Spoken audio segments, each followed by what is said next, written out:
Happy Sunday fun day.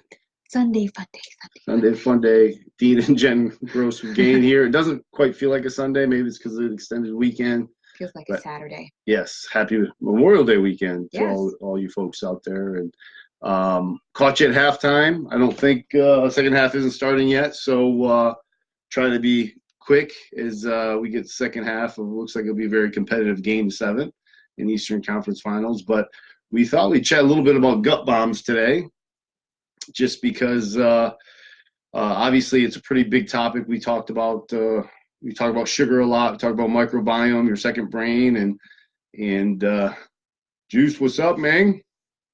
And so and I know you do some studying under Dr. Hyman, who's really good, and we even did one of his plans in the sugar detox, which I'm very interested to kind of delve into some more, especially after some of this information. But Gut health is definitely top of mind in the nutrition arena. So, yeah, for sure. And in the general population, just understanding really how to keep our stomach bacteria happy so that we're happy and healthy. Hey guys, what's up? Hey Midge, John, Cheryl, Kevin, Andy. Happy Sunday. And Juice, Autumn. I didn't forget about you. I had you back up. You just had to give me a timer on the second half thing. But as far as a healthy microbiome, it's everything. And I've been looking at a couple things, and a couple things have been pretty consistent that we're seeing. Different studies, and some different people are pitching products, obviously, but the data is still the same and still consistent. So we thought we'd share a couple of them. When we talk about gut bombs, we're talking about food you eat that's terrible for your gut flora and your microbiome. That's going to help increase the bad bacteria. Yes. And, we've chatted about this before. Bad bacteria really feeds on sugar, the simple sugars, the processed foods. And when they do that, they grow and they kind of take over. And then they also influence you and control you to a degree and help you with your cravings, which craves. One of my halftime talks. No. Don't even remember them. Must have blocked them out, right? No. Red Lobster biscuits. they may fit. They may fit. But they multiply, but then they start influencing you. And like causing a bad ghost. lot of issues. I mean, there's so many studies that show that the autoimmune conditions are derived or begin from really having upset microbiome and bad bacteria that's just thriving in your gut, and not a lot of good bacteria going on in there. So some really bad, a list of a few really bad things that foster just the bad bacteria really developing and flourishing in your gut. So that's what we're talking about today. And one of the top things, and the reason you'll understand this kind of when we get through this list, but a lot of people think, oh, I'm eating or I'm drinking this thing and it's so healthy for me, so it must be really good, right? So the first one, let's talk about green juices. So green, again, if you hear of juicing and you hear green, you think, man, that's got to be awesome for me. And, when you think about that, especially if you do it at home, and this is kind of the universal theme with a lot of things, if you prepare things at home and you're not adding a bunch of sugar and sweeteners, you're good if you're juicing green vegetables. But the problem is when you get outside and you order from some of these juice bars or smoothie bars, there's a lot of added sugars that go into the drink for it to taste really good for you, really good. So that's why green juices is one of the top ones on the list, is green juices out when you're ordering them out at some fast food joints or fast smoothie joints or fast juice places. Now, some of these juice places, you see them and all it is the green ingredients. So the green Granny Smith apple, the celery, the kale, the spinach, the wheatgrass, the barley grass. If that's all that's in there, it's phenomenal, healthy drink that's going to be really good for your good bacteria in your stomach. But it's when the sugar is added to it that it fosters the bad bacteria to really thrive. And no fruit juice. Don't mix it with fruit juice. No. So, but she hit a good point, because whether you're going there or even buying them at the store, because stores sell a lot of them now, Look at the ingredients. Pre-bottled, Yes. pre-bottled Look at the label. green juices, because a lot of those are made to taste really good, really phenomenal. Yeah. And it's a marketing ploy. It's supposed to taste good. It's supposed to be more addictive so that you'll go back and get it. And if sugar is one of the primary ingredients in there, it's going to foster some of the flourishing of that bad bacteria in your stomach. So not good for your gut. So that's why that's one of the top ones on our list. Yeah, look at the label. And I got a little secret for you. If it's a true green drink, it probably doesn't taste all that great. Yes. It's an acquired taste for sure. Yes. Like some of the things she says, it's very grassy and it's not sweet. I mean, that's a sign of sugar. So, but the good news is you build good bacteria, and you can grow things that way. So if it does taste excellent, you got to kind of question that and look at the label. Yes, so, always read labels. That's one thing that's very important when we're talking to clients and friends and family. Like, label reading is so key when you're going to buy something that's pre-made or pre-packaged or processed by any means.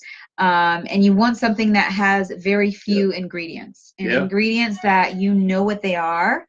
But ingredients that are good for you. Yeah. So 5 or fewer ingredients is awesome. Mm-hmm. If you can get to that 10 ingredients or less, you're in the good range, as long as there are good ingredients in there. So make it at home. Just grab that kale, grab that spinach, blend it up. Make those healthy smoothies and healthy drinks at home. And then they're going to be good for you. So a second one that obviously stings me a little bit, I'm very guilty of this one, is protein bars. It's kind of you knew it was evil, so to speak, because protein bars today are just glorified candy bars. They taste like candy bars. You get pulled in because you see it. You're like, I get, hey, I get 20 grams of pea protein in our case, let's say, and it's got some branched chain amino acids in it, and and I'm on the run and I don't have time to grab lunch, so this is a healthy option, right? This is a good amount of calories, and but again, it's loaded with sugar. Again, we're not all of them are like this, but again, it's a processed meal, and it's not only processed, but generally a lot of them are loaded with sugar. So they're not much different than your general candy bars out there. They just maybe added some protein to it. So another one that you consistently see on the list when people talk about gut bombs and foods to try to avoid is that. And so, it's going to be something we're going to try to do, because I'm definitely guilty. I mean, again, it's a thing of convenience. Yes, it's convenient. And so kind of similar to the green drinks, because they taste so great, you can probably put 2 and 2 together, that there's a lot of artificial sweeteners in there and preservatives to make it that way.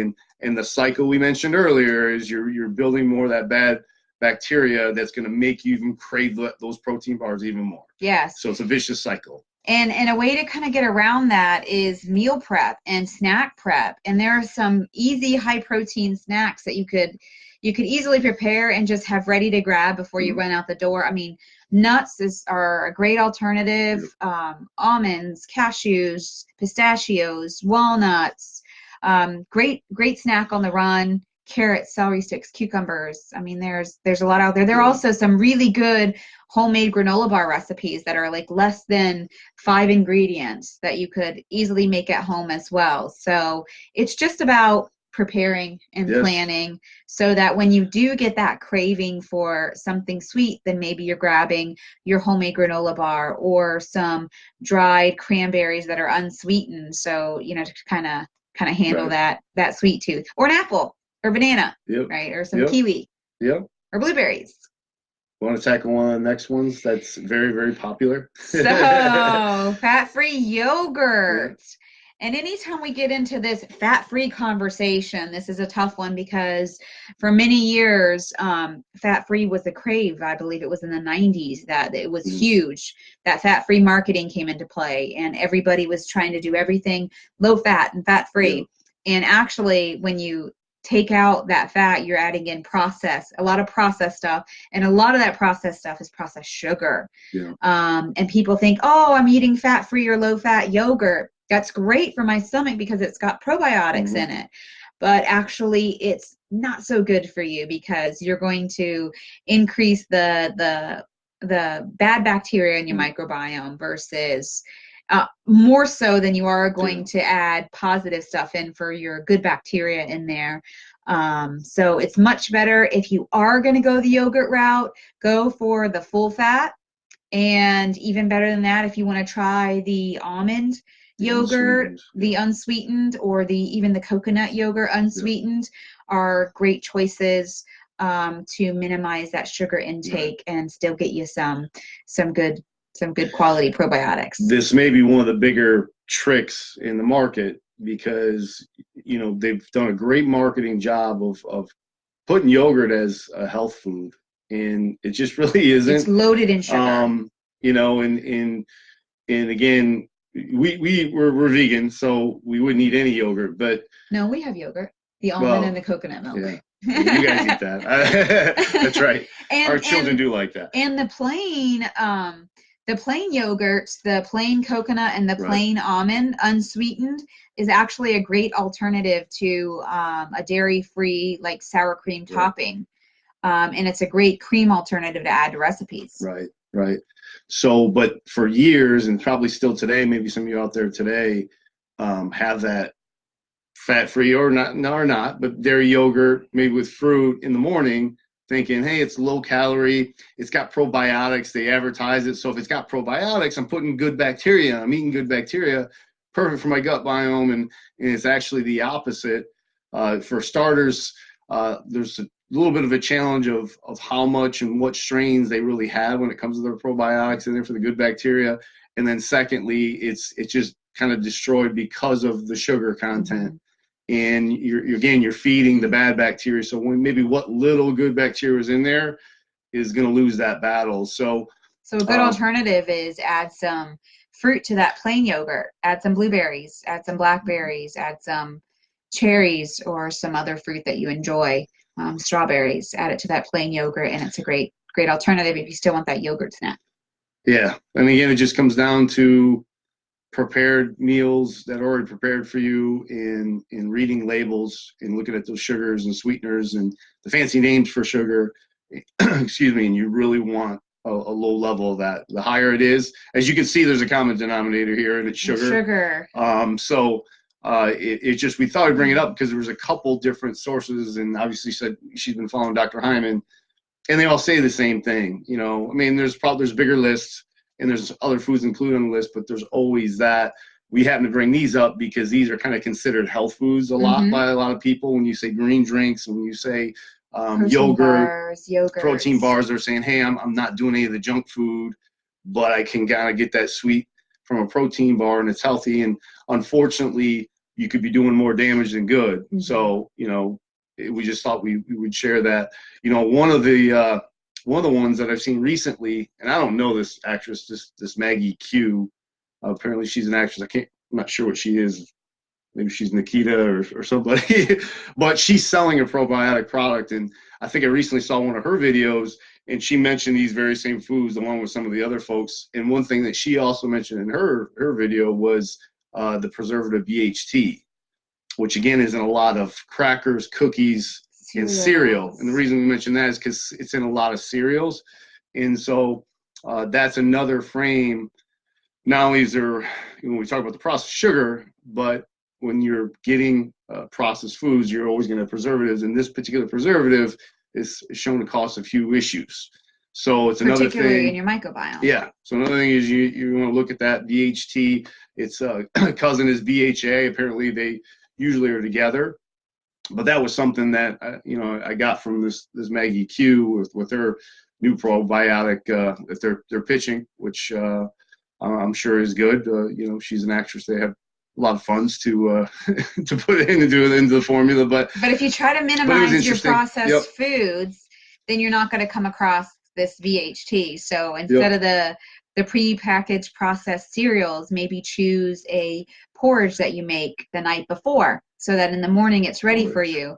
So like an oatmeal, a porridge, you can sweeten Three little some bears that love quinoa. You too. But again, it's just planning in advance and, doing it the night before. You can make a big pot of oatmeal, use some dates and bananas mixed up to sweeten it rather than the processed sugar, and it tastes delicious.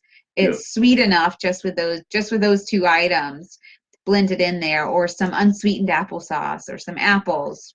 Yeah. To sweeten up that in the morning if you're looking for that little bit of sweetness. Yeah.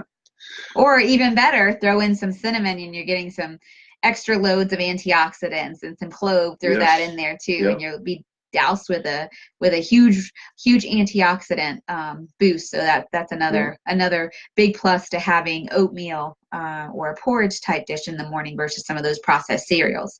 So kind of the gist of what we're talking about is minimize the sugars, minimize the processed food, and if you stick to more whole fresh foods, your stomach is going to thank you for it, because you're going to be so much happier and healthier, and a lot of these digestive issues that people are faced with today would be much more minimized if that were the case. And we bring this up because it's hits personally with us. I mean, obviously it's one of those things where you get hit so much with it that you're like, wow, we're going to talk about this because it's coming from different angles. But us personally, when you start, you got a little bit of belly fat you want to lose, or if you have some bloating, or if you have sweet cravings, those are all signs that you have some bad bacteria building up. And so I know personally me, like, hey, the protein bars have been there.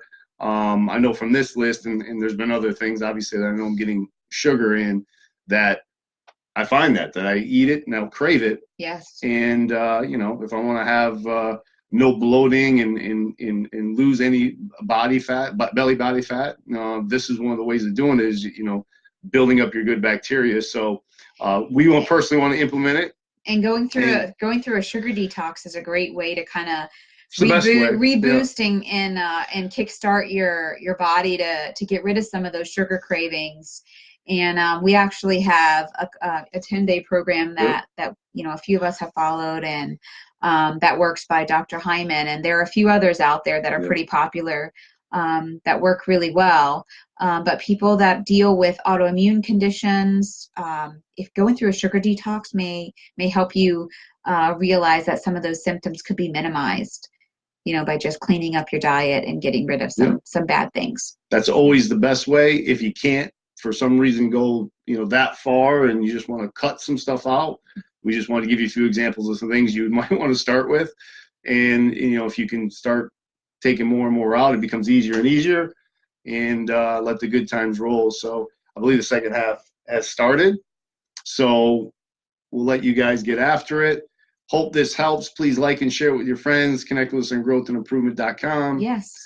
If you're not on our newsletter, hop on at gainhottips.com. And like Dean said, please like, comment, and share. That's a big help for us. You're helping us share the message of healthful, vibrant living. So that being said, we'll call it I do know. Yes, that's what I'm saying. It's not actually behind us. So that sounds very yummy, by the way. Yeah, very good breakfast. Yes, I know someone that makes pretty darn good oatmeal too, by the way. So yeah, try some dates as your sweeteners.